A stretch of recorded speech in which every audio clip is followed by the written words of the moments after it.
নির্বাচনে যে আপনারা নির্বাচনের কার্যকলাপ চলে এ বিষয়ে আমরা জানতাম চাইলাম যে এই পর্যন্ত কোনো ধরনের সমস্যা কোনো ধরনের কোনো গণ্ডগোল হয়েছে নি প্রশাসন ঠিক মতন আসেননি এই ব্যাপারে।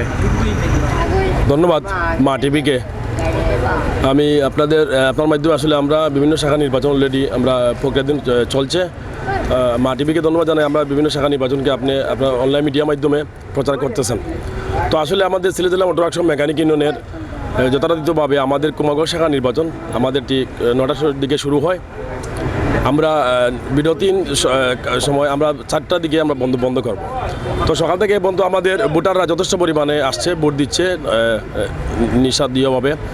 ওনারা নিজের ভোট প্রয়োগ করতেছেন, নিজের নেতা নির্ধারণ করছেন। এই শাখার নেতৃত্বকে বের করে আনার জন্য যারা এই শাখার ভোটাররা ভোট দিচ্ছেন, ইনশাল্লাহ আমাদের আজকে এখন পর্যন্ত কোনো সমস্যা হয় নাই। আমাদের প্রশাসনরা রয়েছে, ডিজিএফআই, এনএসআই, থানার প্রশাসন রয়েছে। ওনারা সকাল থেকে ডিউটি করতেছেন। আর আমি এই প্রধান নির্বাচন কমিশনের দায়িত্ব পালন করতেছি। আমি দেখতে পাচ্ছি এখন পর্যন্ত আমাদের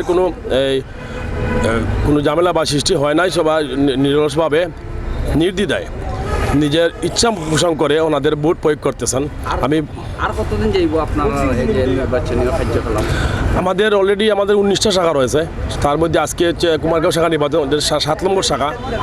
আমাদের প্রায় জানুয়ারির ভিতরেই আমাদের নির্বাচন আমরা সব কমপ্লিট করবো ইনশাল্লাহ। আমাদের পর্যায়ক্রমে এরপরই আমাদের বিয়ানীবাজার শাখা নির্বাচন। অলরেডি আমরা পর্যায়ক্রমে নির্বাচনগুলো চালিয়ে যাচ্ছি। তো আমি আশা করব আমাদের প্রত্যেক শাখার ভোটাররা এবং ওদের ভোট প্রয়োগ করবে, নেতা নির্ধারণ করবে প্রত্যেক শাখারই। এই আশা এবং প্রত্যাশা রাখি সবার কাছে।